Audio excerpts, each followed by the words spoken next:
Hello hello! Aujourd'hui on se retrouve pour cette 4e vidéo où on va parler de communication. Mais avant, n'hésite pas si tu as des questions à me les envoyer en MP sur Instagram ou sur Messenger afin que je puisse y répondre et t'accompagner dans le développement de ton entreprise et pour augmenter le nombre de tes clients. Donc aujourd'hui, communication. Je te donne 3 clés. La première, tu as différents niveaux de communication et de relation avec soit tes clients, soit tes futurs clients. On ne va pas pouvoir tous les aborder aujourd'hui. Donc, je te conseille réellement, si tu es intéressé pour aller plus loin, de me contacter rapidement parce que ce sont des formations et des modules que je donne régulièrement auprès de différents professionnels et futurs professionnels de la filière.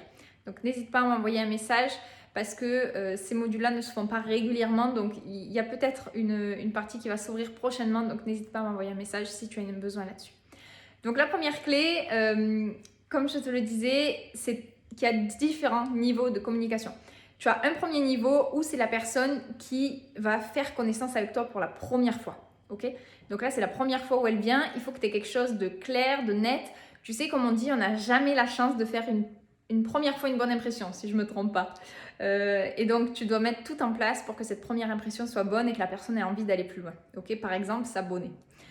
Deuxièmement, le deuxième niveau de communication, c'est une fois que cette personne-là s'est abonnée à ta page ou a fait connaissance ou des choses comme ça, c'est de créer la confiance. Okay, il faut que tu crées la confiance, que tu lui montres ce que tu vas pouvoir lui donner, ce que tu vas pouvoir lui apporter. Tu sais, c'est cette offre irrésistible. Parler en valeur ajoutée, qu'est-ce que cette personne va gagner à venir chez toi. Et donc, le troisième niveau qui découle, c'est vraiment toute la partie, une fois que la personne a payé, quelle expérience tu lui fais vivre.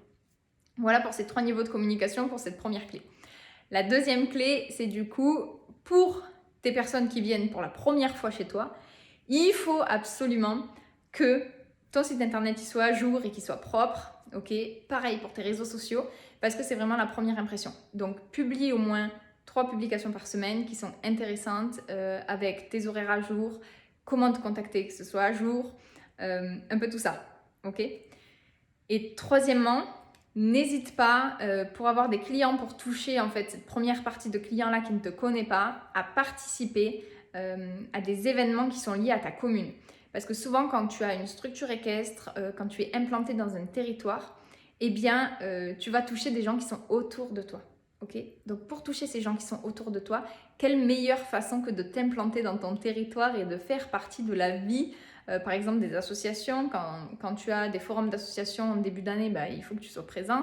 Si tu as la possibilité d'avoir un petit encart, par exemple dans le journal de la mairie ou des choses comme ça, n'hésite pas à pouvoir y accéder afin de bénéficier de cette visibilité. Et bien voilà, écoute, j'espère que ça a pu t'aider et puis on se retrouve demain pour la dernière vidéo.